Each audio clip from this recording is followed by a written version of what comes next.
warahmatullahi wabarakatuh. Selamat pagi Bapak dan Ibu Guru. Terima kasih atas waktunya. Pada kesempatan kali ini kami akan melakukan penindasan terkait tugas dalam program guru penggerak. Nah, untuk modul ini yang kami bahas itu adalah KSE. KSE itu adalah kompetensi sosial dan emosional. Oke, apa yang dimaksud dengan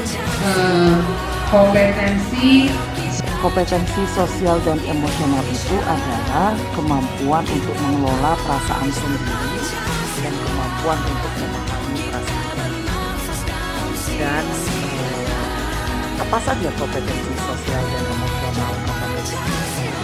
Yang pertama itu adalah kesadaran diri. Nah, bagaimana pada kesadaran diri ini adalah kemampuan untuk memahami perasaan, emosi, dan nilai-nilai diri sendiri dan bagaimana pengaruhnya pada perilaku diri dalam berbagai situasi dan konteks kehidupan. Kemudian selanjutnya, manajemen diri itu adalah bagaimana kemampuan kita untuk mengelola emosi dan pikiran kita. Dan selanjutnya itu adalah kompetensi kesadaran sosial. Ini adalah kemampuan untuk memahami sudut pandang dan dapat berempati terhadap orang lain. Sementara keterampilan berelasi adalah kemampuan untuk membangun dan mempertahankan hubungan-hubungan yang sehat dan suportif. Dan yang terakhir itu adalah pengambilan keputusan yang bertanggung jawab. Itu maksudnya adalah kemampuan untuk mengambil pilihan-pilihan membangun yang berdasar atas kepedulian terhadap orang lain.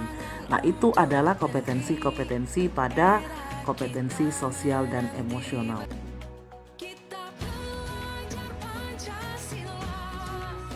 Kepada yang terhormat ibu-ibu CGP yang hebat, saya nama Dahlia ingin bertanya kepada ibu-ibu yang hebat ini, apa itu RPP berdiferensiasi? Jadi saya ingin penjelasannya kepada ibu, silakan. Terima kasih Bu Eha, pertanyaannya bagus sekali ya. Untuk RPP berdiferensiasi itu sebenarnya pembelajaran pada modul 2.1. Tapi ada baiknya kita jelaskan juga di sini ya. RPP berdiferensiasi itu yang bagaimana? Jadi RPP berdiferensiasi itu pembelajarannya itu tingkatannya berbeda-beda Ibu Eha. Jadi kita akan membentuk kelompok nanti siswa itu misalnya ada yang kelompok A, kelompok B, dan kelompok C sesuai dengan kemampuannya masing-masing. Nah untuk itu kita harus sebelum pembelajaran, misalnya pembelajaran agama, kita harus melakukan asesmen diagnostik dulu. Kita lihat dulu, oh siswa ini sudah mampu atau belum. Dia perlu pembelajarannya ke audiovisual, visual atau kinestetik. Kita harus membuat suatu asesmen dulu, kita lihat dulu, kita baca dulu profil siswa ini bagaimana. Kita kan ingin mengelompokkan itu bakat dan minat itu pasti itu punya kerjasama itu. Tidak mungkin guru satu dengan yang lain, itu pasti ada BPK di sana. Karena kita ingin mengetahui bakat dan minat itu pasti kita ada kesulitan dengan orang tua, ya. Bukan kita saja yang bisa melihat bakat dan minat siswa itu. Pasti ada keterlibatannya adalah orang tua, BPK, staf guru dan stakeholder lah. Jadi kita bisa apakah siswa itu bisa bakat minatnya seperti itu. Misalnya dia termasuklah kelas inklusif atau orang ini misalnya kelompok A ini IQ-nya sekian, B itu IQ-nya sekian, C itu IQ-nya sekian. Jadi saya ingin bertanya kepada Ibu, bagaimana cara mengelompokkannya? Asesmennya itu nanti dibuat sebuah angket atau sebuah kuesioner begitu? Ya. Pertanyaan yang sangat bagus sekali Bu Emma. Bagaimana cara kita memetakan siswa? Memang benar kita harus melakukan kuesioner dulu. Kuesioner dulu tergantung minat dan bakat siswa itu bagaimana. Kita juga bisa menggunakan Google Form ya. Ini Bu Emma kalau sudah ini kita bisa berkolaborasi dengan teman yang lain yang paham dengan IT nanti menggunakan Google Form minat dan bakat siswa itu bagaimana. Nah yang kita arahkan nanti adalah sesuai dengan materi yang kita ajari. Oh siswa ini kadang-kadang yang materi sebelumnya dia tidak paham, kemudian kita akan melakukan diagnosis asesmen lagi pada pembelajaran berikutnya. Kita lihat dulu Bu Ena, kita boleh kalau saya kemarin itu saya bertanya dulu dengan siswa. Bertanya dulu, oh siswa ini sudah paham belum dengan materi ini?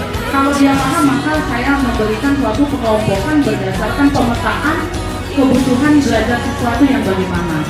Itu Bu Ena ya. Assalamualaikum warahmatullahi wabarakatuh.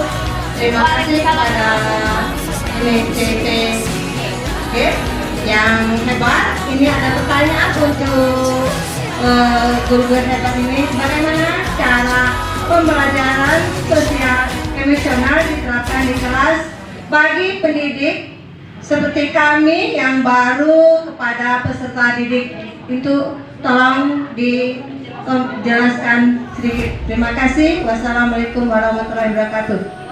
Oke Bu Yusilawati, terima kasih atas pertanyaannya tadi. Tadi pertanyaannya bagaimana menerapkan KSE dalam pembelajaran di kelas tentang sosial tadi ya. Nah untuk pembelajaran KSE ini ya, kita ini ada beberapa tahapan, beberapa hal yang kita lihat di sini ada. Yang pertama itu, saya jelaskan dulu Bu ya, bahwa dalam seorang pendidik itu ada kesadaran diri. Nah untuk kesadaran diri ini Bu Yusilawati, saya ulangi dulu ya sebelum masuk ke kesadaran sosialnya. Untuk kesadaran diri di sini di RPP kita itu kan ada berdoa sebelum pembelajaran dimulai. Nah itu pada saat dia berdoa itu merupakan suatu kesadaran diri bagi siswa. Nah untuk yang sekarang Bu, kita menerapkan teknik stop ya. Nah, Assalamualaikum warahmatullahi wabarakatuh. Waalaikumsalam warahmatullahi wabarakatuh. Sebelumnya kami ucapkan terima kasih kepada ibu-ibu yang hebat atas materi yang sudah diberikan kepada kami. Di sini ada sedikit pertanyaan yang ingin saya tanyakan kepada ibu-ibu, yaitu apakah perbedaan implementasi pembelajaran sosial dan emosi dengan budi pekerti? Mohon penjelasannya. Sebelumnya saya ucapkan terima kasih. Assalamualaikum warahmatullahi wabarakatuh. Terima kasih atas pertanyaannya Ibu Asmiani. Tadi apakah perbedaan antara budi pekerti dengan kesadaran sosial dan emosional itu? Kalau kita lihat di situ Ibu Asmiani tidak ada perbedaan di situ.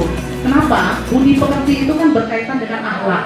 Nah, di sini KSE ini adalah penerapan akhlak itu sendiri. Nah, yang pertama itu kesadaran tentang diri itu tadi, itu kan masuk di budi pekerti juga. Bagaimana cara dia husuk, dia berdoa, itu kan masuk ke dalam bagaimana membentuk akhlak dia itu menjadi anak yang baik, yang beriman dan bertakwa kepada Tuhan Yang Maha Esa. Ya, jadi kemudian bagaimana cara dia membuat suatu keputusan yang bertanggung jawab gitu. Itu kan masuk ke dalam apa itu tadi? Budi pekerti juga itu. Nah, untuk dalam elemen-elemen yang ada di dalam ini tidak lepas yang jadi namanya budi pekerti. Itu terkait dengan tingkah laku siswa. Bagaimana siswa bisa menyadarkan dirinya sendiri, bagaimana siswa kesadaran sosialnya, kemudian keputusan yang bertanggung jawab, bagaimana cara dia berrelasi dengan teman itu tidak terlepas dari yang namanya budi pekerti. Hanya bahasanya saja Bu Asineri. Nah, bahasanya ini kalau budi pekerti itu kan hanya satu ini ya. Nah, untuk KSE ini dia dijabarkan di situ, dijabarkan dari dia, sosial dia. Baik Bapak Ibu sekalian, demikianlah acara pembahasan dari program Guru Penggerak khususnya modul 2.2. Semoga apa yang kita pelajari hari ini dapat kita implementasikan di dalam pelaksana nanti. Terima kasih atas kehadirannya, sudah mengganggu waktunya ya. Mohon selalu dukungannya Bapak Ibu dalam memberi support kami untuk mengikuti program Guru Penggerak ini. Demikian kami akhiri dengan lafaz hamdalah. Dan saya tutup dengan wassalamualaikum warahmatullahi wabarakatuh.